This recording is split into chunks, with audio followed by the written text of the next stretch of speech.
Welcome to QNN Sports. I'm Jordan Wolf. That is playing in the spring this year is Quinnipiac Field Hockey. And who is my guest today? Q30 Quinnipiac Field Hockey beat reporter Izzy Agricola. The first time they've been playing since 2019. So for those who are not familiar with it, what was really the story behind that team?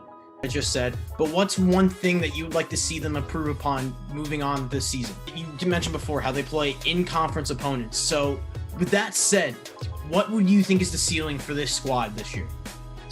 All right, well, easy. Thank you for your time. I'm Jordan Wolf. This has been an edition of QNN Sports with Q30 Field Hockey beat reporter Izzy Agricola. Once again, Izzy, thank you for your time. Good luck the rest of the way. Thank you so much, Jordan.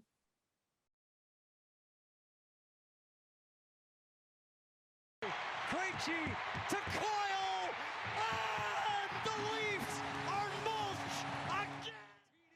The Boston Bruins have made the playoffs the last 4 seasons, even making a Stanley Cup appearance in 2019. After losing defenseman Torrey Krug and longtime captain Zdeno Chara this offseason, questions surfaced if the Bruins' current championship window would remain open.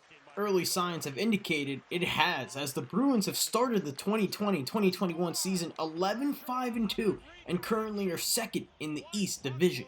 A big focal point of that success has been the return of right winger David Pastrnak, who missed the first 7 games of the season due to an injury, but is now third on the team in goals and second in points.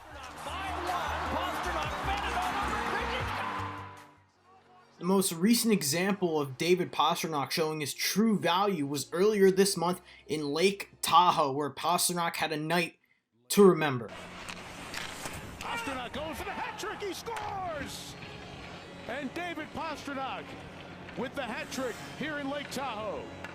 Pastrnak now has 11 career hat tricks, and while scoring at a premium and winning can be fun, so can just putting on some pink glasses, kicking back, and listening to some tunes. Well, we were listening Barbie Girl before you guys asked me to the media, so I was kind of dancing with these glasses out in the locker room, and then you guys ruined it, and I had to go answer the question, so I missed the Barbie Girl song, and who knows what's going to be on when I come back. Pastrnak and the Bruins will look to continue their success in their upcoming games against the Washington Capitals. Signing off, Jordan Wolf, QNN.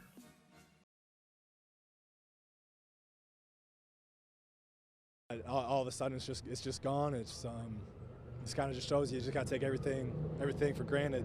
How about your last time playing isn't walking off the court? Those were some of the sights and sounds of players and coaches being told that the 2020 NCAA tournament and conference tournaments were being canceled.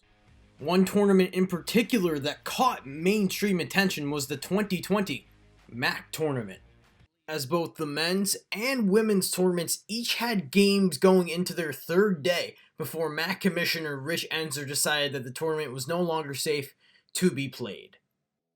Tournament. Unfortunately, we just didn't get to see how it all worked out at the end. We did name champions, though. We named the Ryder women and the Sienna men as the champions based on our tiebreakers for AQ qualification. Almost exactly a year later, and the MAC recently announced plans to move forward with the 2021 MAC tournament taking place in none other than Atlantic City, New Jersey, where the 2020 tournament was supposed to go down. Besides the excitement from the coaches and players, one person in particular who's excited is Quinnipiac senior journalism major Will Fowler, who covered the tournament right here last year in Atlantic City and describes the environment here as something he'll never forget. Yeah, it means a ton. Last year's experience, I think, was well documented. Everyone knows what happened here. I mean, in this hotel, in this arena a year ago. To be back to do it all again and actually hopefully cover some basketball this time. It's fun, it's weird, it's a little bit surreal, but I'm glad to be back, and I'm glad to be finally covering some Quinnipiac basketball in the postseason.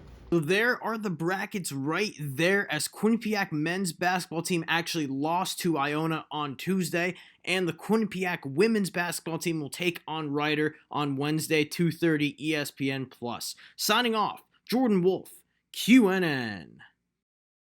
Hello everyone, I'm Jordan Wolf and welcome to this week's installment of QNN. Tonight we're going to discuss the latest regarding sports in the Nutmeg State, and that starts with Quinnipiac men's ice hockey team who took on Minnesota State on Saturday in the NCAA tournament. Now, they lost 3-2 in overtime, and after that, St. Lawrence was deemed not to be in the NCAA tournament because of a positive COVID-19 test. So QU took their bid, and let's get into it right now. Contributions to the program has impacted his relationship with his teammates and fans in particular, head coach Rand Pecknold. Our own Jonathan Banks has the story on just how deep Tufto and Pecknold's relationship has become. Tufto didn't stay unsigned too much longer, as earlier today he signed an NHL deal with the Tampa Bay Lightning, entry level 1 year. Now, let's do some turf talk as the Quinnipiac field hockey team took on in-state rival UConn. In 17 career matchups, the Bobcats have never beaten the Huskies. So would the 18th matchup be the day that changes? Let's get into it. Hamilton carries the ball past the defenders, and she scores. Goal number 1 for UConn is the points leader in the Big East. So a big part of the Huskies' 2021 success has been the play of freshman guard Paige Beckers. Buckle up, because our own Kevin Higgins has some instant analysis explaining just how good Beckers has been. All the time we have for this week's Nutmeg edition of QNN. I'm Jordan Wolf, and from me, along with everyone who contributed to this week's show, stay safe and have a great night.